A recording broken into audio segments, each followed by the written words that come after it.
कहानी की शुरुआत होती है और हमें सैम को दिखाया जाता है, जिससे पुलिस वैन से जेल में लाया जाता है। उसने एक छोटी सी चोरी की थी, इसलिए उसे 6 महीने की जेल हुई थी। लेकिन उस जेल की सिक्योरिटी काफी ज्यादा टाइट थी। फिर जेल पहुंचने के बाद उसके सारे बॉडी को चेक किया जाता है। इसके बाद जैसे ही सिक्योरिटी प्रक्रिया कंप्लीट हुई, उसे उसके सेल में भेज दिया गया, जहां पर उसकी मुलाकात एक लड़के से होती है जो बिल्कुल ही उसके जैसा था। लेकिन वो काफी डरा हुआ था। वो किसी से भी नहीं मिलता। उसे देखकर समझ नहीं पाता कि उसे क्या हुआ है। वह सोचता है कि यह लड़का क्यों इतना ज्यादा डरा हुआ है। फिर अगले दिन उसे एक अपराधी के बारे में पता चला जिसका नाम कॉलिंस था और वह बहुत ज्यादा खतरनाक था। कॉलिंस और उसके पूरे गैंग के लोग उस लड़के का रोज बलात्कार करते थे और इसलिए वह लड़का काफी ज्यादा डरा हुआ था। सैम भी काफी डर जाता है और सोचता है कि कहीं उसके साथ भी यह लोग ऐसा न करते। और तब उसकी मुलाकात जेल में एक और गैंगस्टर से होती है जिसका नाम है ब्रैंडन। वह हथियारों की तस्करी करता था। इस वक्त वह जेल में चेस खेल रहा था। जब वह चेस खेल रहा था, तभी उसके बगल से सैम गुजरा और वो उसे कहता है, तुम सिर्फ एक ही चाल में चेकमेट कर सकते हो। इसके बाद ब्रेंडर ने सैम को पहली बार देखा और वह काफी हैरान होता है। इसके बाद से सैम जैसे ही अपने रूम में जाता है, तब वह देखता है उसके साथ रहने वाला लड़का एक चाकू की धार तेज कर रहा था। जब सैम ऐसा करने की वजह पूछता है, तो इस पर वह बताता है कि जब अगली बार कॉल्स उसका बलात्कार करने आएगा, तब वो उसे मार देगा ताकि आगे से कोई भी उसका फायदा ना उठा सके। ये सब सुनकर सैम उसकी बातों को इग्नोर कर देता है। फिर अगले दिन वे लोग उस लड़के को ले जाने दोबारा आते हैं, लेकिन उन्हें आता देख सैम अपने सेलमेट से लड़ने लगता है। सैम ऐसा करने से वहां पर गार्ड आ जाते हैं, जो कि सैम और उसके साथी को पकड़कर दूसरे सेल में बंद कर देते हैं। ऐसा करने से कॉलिंस के लोग उसके साथी का बलात्कार नहीं कर पाते हैं और उसका साथी बच जाता है। यह सब ब्रैंडन भी देख रहा था और वह समझ जाता है कि सैम काफी तेज दिमाग वाला है। इसके बाद कुछ दिन बीत जाते हैं। सैम और उसके साथी को दूसरे सेल से बाहर निकाल दिया जाता है। तब जेल का दूसरा गैंगस्टर ब्रैंडन उसके पास आता है। वह सैम को समझाता है कि इस जेल में बहुत से खतरनाक लोग हैं, इसलिए तुम्हें पहले खुद की आत्मरक्षा और खुद की इज्जत बचानी होगी। उसके बाद तुम दूसरे के बारे में सोचना और कुछ भी ऐसा मत करना जिससे तुम कोई बड़ी मुसीबत में फंस जाओ। इसके बाद से सैम अपनी सेल में जाता है।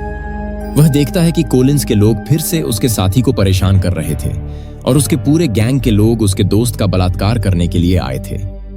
अब इन चीजों से परेशान होकर उसका साथी आत्महत्या करने की भी कोशिश करता है, लेकिन सैम उसे रोक लेता है। इसके बाद वह जल्द ही जेल के गार्डों को बुलाता है, जो उसके साथी को अपने साथ अस्पताल लेकर जाते हैं। वह काफी लंबे समय के लिए अस्पताल में भर्ती हो जाता है। तब इसके बाद कॉलिंस बलात्कार करने के लिए कोई दूसरा लड़का ढूंढते हैं। उनकी नजर सैम पर पड़ती है, क्योंकि कॉलिंस को उसके जैसे ही लड़के पसंद थी। कॉलिंस के लोग सैम पर नजर रखे हुए थे ताकि मौका मिलते ही वो उसे पकड़कर उसका बलात्कार कर सके। सैम ही उन लोगों की इरादा को समझ गया था, इसलिए वो खुद की रक्षा करने के लिए अपना टूथब्रश नुकीला कर लेता है ताकि वो खुद की रक्षा कर सके। तभी एक दिन कॉलिंस के लोग उसे अकेला पाकर उस पर हमला करते हैं, लेकिन इस वक्त वहां पर ब्रैंडन सैम को अपने साथ ले जाता है और ना चाहते हुए भी कॉलिंस और उसके लोगों को वहां से जाना पड़ता है। तब ब्रैंडन सैम को समझाते हुए कहता है, मैं तुम्हें बचा सकता हूं जब तक तुम यहां पर रहोगे। तब वह सैम के सामने एक शर्त रखता है। उसे कहता है कि जेल से बाहर जाने के बाद तुम मेरा एक अधूरा काम पूरा करोगे और मैं तुम्हें अपने काम की जानकारी वक्त वक्त पर देता रहूंगा। तुम्हें कब क्या और कैसे करना है। इसके बाद ब्रैंडन यह भी बताता है वह यहां से भागने की तैयारी कर रहा है। फिर वह उसे अपना प्लान बताता है। उसका प्लान सुनकर सैम को बहुत अच्छा लगा। इसके बाद वह वहां से चला जाता है। अगले दिन फिर कॉलिंस के आदमी उसे पकड़ लेते हैं, लेकिन तभी वहां पर ब्रैंडन के आदमी आ गए और वह कॉलिंस को इतना पीटते हैं कि वह पर कॉलिंस की मौत हो जाती है और यह देखकर सभी कैदी बहुत डर जाते हैं। उसके बाद सैम के आसपास कोई भी नहीं आता और ना ही उसे कोई परेशान करता है। धीरे धीरे ऐसे ही समय बीत जाता है और उसके 6 महीने खत्म हो गए और सैम जेल से रिहा होने का समय आ गया। तब सैम जेल से निकलते ही जो नाम के एक गैंगस्टर से मिलने गया, वह उसे ब्रैंडन का लिखा हुआ लेटर देता है, जिसे जो स्वयं लेकर पढ़ता है और तब वह उसे भी अपने गैंग में शामिल कर लेता है। जिसके बाद सैम को एक घर की चाबी देता है। वह घर समुद्र के बगल में होता है। यह घर काफी खूबसूरत था, जिसे देखकर सैम काफी खुश हुआ। इसके बाद वह उस सूटकेस को खोलता है जिससे जो उन्हें उसे दिया था, जिसमें ब्रैंडन के काफी सारे अलग अलग नाम के पासपोर्ट होते हैं। सूटकेस के बगल में एक बंदूक भी होती है। सैम ये सब देख ही रहा होता है, तभी गेट का अलार्म बजता है। जब वो दरवाजा खोलता है तब उसे वहां पर एक लड़की मिलती है जिसका नाम सोना है। उसके पास एक और बैग होता है जिसमें बहुत सारे पैसे और एक सेल फोन होता है, जिससे देखकर सैम उसे पूछता है इसकी क्या जरूरत है। तब सोना उसे बताती, अब पैसा तुम अपने पास रखो और इसी फोन से ब्रेंडर तुमसे हमेशा बात करेगा। इतना कहकर वह वहां से चली गई। उसके अगले दिन सैम प्लान के मुताबिक फ्रैंकल नाम के एक आदमी से मिलने गया। वहां जाने के बाद फ्रैंकल बहुत सारे खतरनाक हथियार दिखाए, जिसे देखकर सैम काफी हैरान रह जाता है। और तब फ्रेनंकली उसे सारे हथियारों के बारे में बताता है। उसे अपने साथ ले जाकर उन सभी हथियारों को चलाने की ट्रेनिंग भी देता है। उसे बताता है कि वह इन हथियारों का उपयोग कैसे और कहां करेगा। अगली सीन में सेम एक फ्लाइंग टूर एजेंसी के पास गया और वो उनसे हेलीकॉप्टर से पूरे शहर का टूर करने को बोलता है। इसके बाद पायलट एक हेलीकॉप्टर में उसके साथ चले जाते हैं। आसमान में जाने के बाद सैम पायलट के ऊपर अपनी बंदूक तंग देता है और वह उसे कहता है कि मैं तुम्हें जहां जाने को बोल रहा हूं वहीं चलो। दरअसल सैम वह पायलट को जेल के पास ले जाने को बोलता है। चीज जेल में ब्रैंडन है। दूसरी तरफ ब्रैंडन अपनी तैयारी में लगा होता है और वह एक चाकू लेकर जल के सिक्योरिटी की गर्दन पर लगा देता है। उसे बोलता है कि मुझे दरवाजे के पास ले चलो और दरवाजे खोल दो। यहाँ पर सैम भी हेलीकॉप्टर से वहां आ जाता है और वह जेल के सिक्योरिटी पर गोलियां चलाने लगता है। इसके बाद ब्रैंडन और उसके साथी हेलीकॉप्टर में बैठ जाते हैं। वे लोग देखते ही देखते वहां से काफी दूर निकल जाते हैं। कुछ दूर जाने के बाद वे लोग उतरकर एक कार में बैठते हैं और वहां से निकल जाते हैं। फिर वे लोग जो के पास जाते हैं, जो उनको एक बहुत बड़ी सोने की चोरी करने का प्लान बताता है, जिसके करने के बाद वे लोग $1 बिलियन कमाएंगे, क्योंकि वे डायरेक्ट सोने की खदान के स्टोरेज रूम से सोना चुराएंगे। अब ये सुनकर सभी लोग जो कि प्लानिंग में लग जाते हैं और वो लोग तैयारी करने लगते हैं। इसके बाद ब्रैंडन सैम को एक पार्टी में ले जाता है जहां पर सोना भी आई होती है और एक दूसरे के बारे में बहुत सारी चीजें शेयर करते हैं कि तभी एक आदमी आकर सैम को पुल में धक्का दे देता है। उसका नाम जोश था, जिसे वह पानी में जा गिरा, लेकिन उसे तैरना नहीं आता था, इसलिए वह पानी में डूबने लगता है। तभी सोना देखते ही पुल में कूद गई और उसे बचा लिया। वहां आए सभी लोग सैम पर हंसने लगते हैं, क्योंकि इतना बड़ा हो जाने के बाद भी उसे तैरना नहीं आता था। ये देखकर उसे काफी बुरा लगता है और वह वहां से चला गया। तभी सड़क पर उसके बगल में आकर एक गाड़ी रुकती है और उस गाड़ी में सोना थी।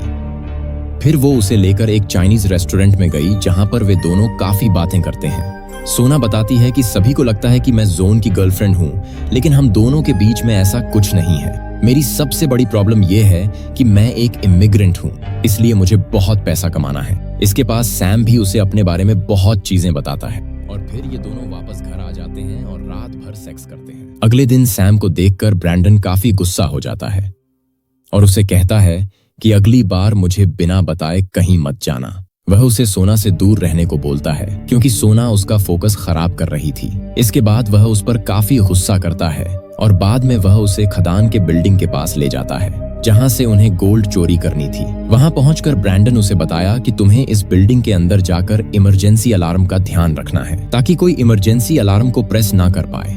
इसके साथ कोई भी स्टोरेज रूम में ना आ पाए, जिससे वे लोग चोरी को अंजाम दे सके। अब इतना बताने के बाद ब्रैंडन एक रेसर के पास पहुंचता है जो काफी अच्छा रेसर था। उसका नाम क्रिश। वो उसे अपने साथ शामिल करता है ताकि चोरी करने के बाद वे लोग वहां से काफी तेजी से भाग सके। उनकी पूरी टीम तैयार हो जाती है। अब इसके बाद ब्रैंडन उन सभी को उस लोकेशन के ब्लू ब्रेन दिखाता है जहां उन्हें चोरी करनी थी। उसी टाइम जिस आदमी ने सैम को पूल में धक्का दिया था, वो उसे बदतमीजी करने लगता है और उन दोनों में हाथापाई शुरू हो जाती है। यह देखकर ब्रैंडन सैम को कहता है कि तुम यहां से बाहर जाओ और अपना दिमाग ठंडा करके ऊपर आना। यह सुनकर स्वयं नीचे क्लब में चला जाता है जहां पर सोना से कुछ लोग बदतमीजी कर रहे थे। यह देखकर स्वयं को काफी गुस्सा आता है, पर वो अपना बंदूक निकालकर उन सभी को वहां से भगा देता है। इसके बाद सोना उसे कहती है कि तुम्हें ऐसा नहीं करना चाहिए था। अगर पुलिस यहां पर आ जाती तो वे लोग मुझे डिपोर्ट कर देते और मेरी मुसीबतें और बढ़ जाती। सैम उसे माफी मांगता है और उसे कॉफी पर चलने के लिए बोलता है, लेकिन सोना उसे मना कर देती है और कहती है कि मैं यहाँ पर जॉब करती हूँ और अपना काम करने के बाद ही मैं आऊंगी। अब सैम भी उसका वेट करने लगता है। जब सोना अपना काम खत्म करके आती है तो वह दोनों समुद्र किनारे जाते हैं और सोना समुद्र के भीतर नहाने चली जाती है और वह सैम को भी बुलाती है। लेकिन सैम का कहना था कि उसे स्विमिंग नहीं आती और वह जब भी पानी के भीतर जाता है तो उसे काफी डर लगता है। लेकिन सोना उससे काफी हिम्मत देते हुए पानी के भीतर बुलाती है। इसके बाद वह एक दूसरे के काफी करीब आ जाते हैं और किस करने लगते हैं और उन दोनों को एक दूसरे के लिए प्यार का एहसास भी होता है। तब यहाँ से निकलने के बाद सोना उसे अपना नेकलेस देती है और कहती है, ये तुम्हारे लिए गुड लक का काम करेगा। साथ ही उसे कहती है कि चीजें जैसी दिखती हैं वैसे ही हमेशा नहीं होती, इसलिए तुम किसी पर भरोसा मत करना, मेरे पर भी नहीं। मैं तुम्हारी हर एक खबर जैन को देती हूँ। जिसे सुनकर सैम कहता है कि मुझे इन सब से कोई फर्क नहीं पड़ता और चोरी को अंजाम देने के बाद मैं यहाँ से दूर चला जाऊंगा, लेकिन मैं चाहता हूँ कि तुम भी मेरे साथ चलो। जिस पर सोना कहती है, ये सब इतना आसान नहीं होगा। यहाँ से जाने के बाद जैन मुझे जिंदा नहीं छोड़ेगा। इसके बाद धीरे धीरे वह दिन बीत जाता है जिस दिन इन लोगों को चोरी करना होता है। सभी लोग सिक्योरिटी गार्ड के कपड़े पहनने लगते हैं और अंदर चले जाते हैं। इसके बाद ब्रैंडन सैम को कहता है कि तुम वेंटिलेशन के रास्ते से अंदर जाओ और सारे सीसीटीवी कैमरे खराब कर दो और उसके साथ सारे दरवाजे को ही खोल देना। और वह भीतर जाकर धीरे धीरे सभी कैमरे को बर्बाद कर देता है। और दूसरी तरफ ब्रैंडन सभी सिक्योरिटी गार्ड को मारकर उन्हें बेहोश करके एक कमरे में बंद कर देता है। और धीरे धीरे ये लोग भी गोल्ड की तरफ बढ़ने लगते हैं। इसके बाद प्रिंटर जोश से कहता है कि तुम दरवाजे पर ही रहो और सारे एम्प्लॉयज को देखो। और जोश को काफी ज्यादा गुस्सा आता है, इसलिए वो एक मजदूर के पैर में गोली मार देता है, लेकिन प्रिंटर भी उसके सर पर बंदूक से वार करता है। कुछ देर बाद ये लोग बाकी गोल्ड को पिघला चुके थे। ब्रैंडन सारे एम्प्लॉयज को सोना बाहर निकालने को बोलता है। इसके बाद वे लोग सोना लेकर बाहर आते हैं, लेकिन इन लोगों ने भी मजदूर के ही ड्रेस पहनी थी, जिसे पुलिस को पता नहीं चलता कि कौन लेबर है और कौन चोर। तभी ये लोग पुलिस पर गोलियां चलाकर उनका ध्यान भटकाते हैं। इतने में दूसरी तरफ क्रिस अपनी कार में सोना लेकर निकल जाता है, लेकिन अभी भी पुलिस ने उनका पीछा नहीं छोड़ा था और वे उन पर गोलियां चलाने लगते हैं। इसके बाद उनके कुछ लोगों को गोली लग जाती है। कुछ दूर भागने के बाद ये लोग पुलिस से पीछा छुड़ा लेते हैं और वहां से जाने के बाद इन्होंने जैन को सोना दे दिया, क्योंकि सोना बेचने का काम जो उनका था वो उस सोने को बेचकर उनसे मिलने वाले सारे पैसों को आपस में बराबर बांट देता है। इसके बाद वो जोश की तरफ देखता है जिससे ब्रैंडन ने पीटा था। इसके बाद वह जैन उनको बताता है कि उसका एक साथी मर गया है, उसका क्या करना है। तब ब्रैंडन और उसके आदमी उसके साथी को उसी कार में रखकर उस पर पेट्रोल छिड़ककर उसमें आग लगा देते हैं और उसे पहाड़ी से नीचे फेंक देते हैं। इसके बाद सैम सोना लेकर चला जाता है। इसके बाद हम सोना को देखते हैं और उसका डोरबेल बजता है। उसके घर में जो और उनका एक आदमी आता है वो सोना से बोलता है, तो मुझे पता है कि तुम यहाँ से भागने की कोशिश कर रही हो, लेकिन तुम और हम यहाँ से नहीं भाग सकते। इसके बाद वो सोना को मारने की कोशिश करता है, लेकिन सोना किसी तरह खुद को बचाकर वहां से भाग जाती है।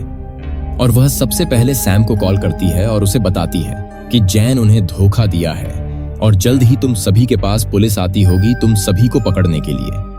इतने में हम देखते हैं कि पुलिस की गाड़ियां अपार्टमेंट के बाहर आती हैं। शुक्र है कि वो अपार्टमेंट में नहीं थे। अब उन्हें देखकर एक कब्रिस्तान में जाकर एक कब्र के पास गड्ढा खोदता है।